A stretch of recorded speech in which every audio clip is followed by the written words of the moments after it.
You guys have to go on to classes, I know, and I want to leave some time so we can talk, so I'm going to stop. And I'd be happy to talk about anything you would like to, as long as you'd like to say. Paul?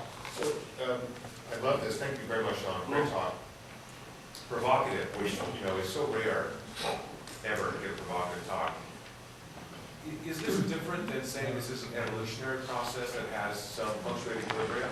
I think that if you said in economics, where do you get the closest to that stuff? It's the evolutionary economics guys,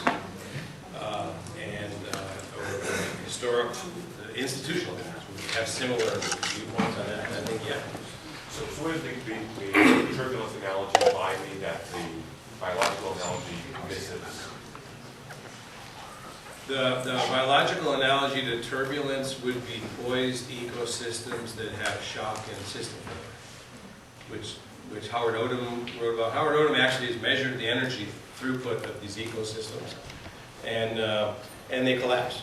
And when they collapse, we always try and figure who did it. Was it Exxon Valdez or whatever? No, the system collapsed is what happened. But I think that's where you would go to look at that. So I guess my question, sorry if I can refocus that. So you're focusing on the structure, the institutional structure, that inevitably will cause failure for lots of reasons, because people find loopholes.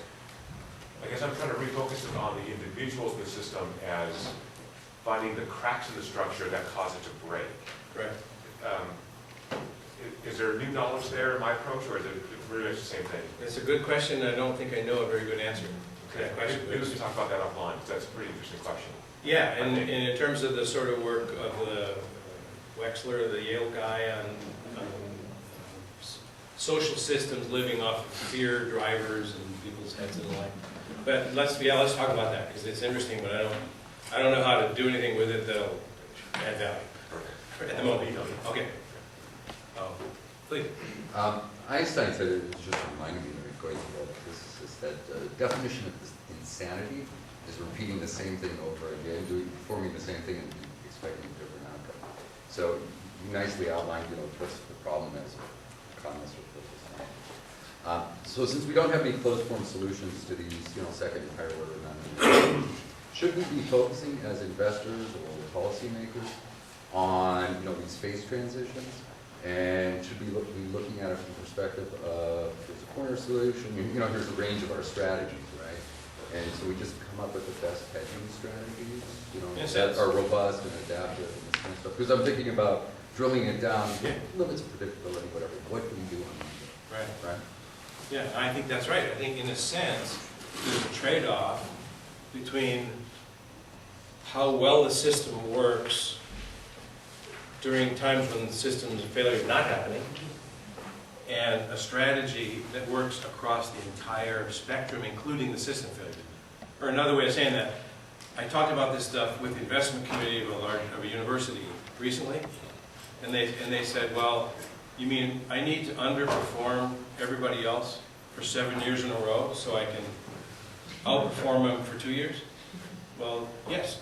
That's what I'm saying you should do, because the way you do the hedging you're talking about is you allow the non-equilibrium thing into your thinking and you create a solution that applies to the entire batch rather than the equilibrium.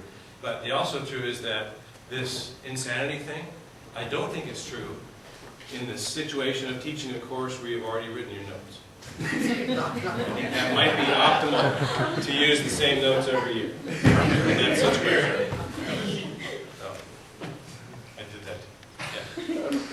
When you were talking at the very end of your talk, you were talking about China and the U.S. and the disturbance is going to happen as they grow and we shrink, or we don't shrink, but they grow faster. But actually, that becomes an equilibrium position, at least in the political sense. Yeah. And it's creating a disturbance. Right.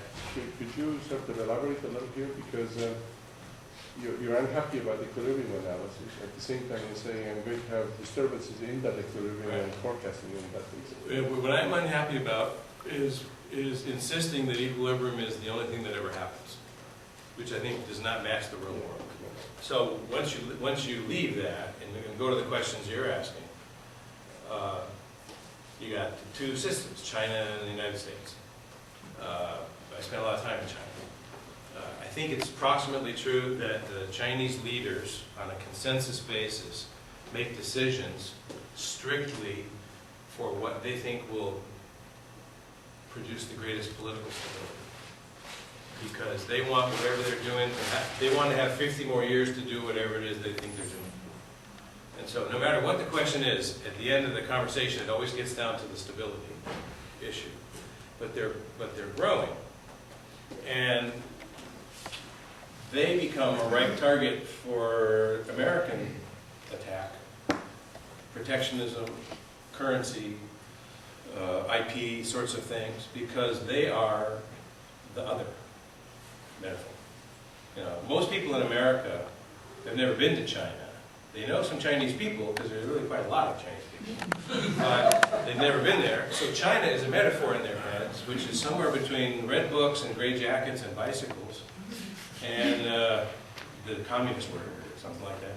It ain't like that, guys. It's just not like that at all. But that's their end of the tunnel. And if you're trying to preserve stability in your system, almost every public statement a Chinese official makes, first of all, there are very few of them that are made off the cuff, because that's not encouraged in that environment. Second, every statement is made for domestic consumption.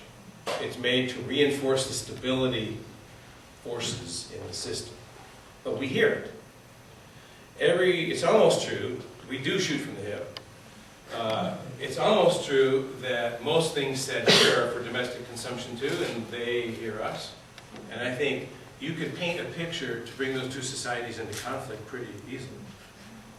And things like the Olympics and whatever exchanges are ways you can actually help to prevent that. But I think there are forces of conflict building between the U.S. and China that could potentially be very, very destructive. And I'm not talking about the currency either.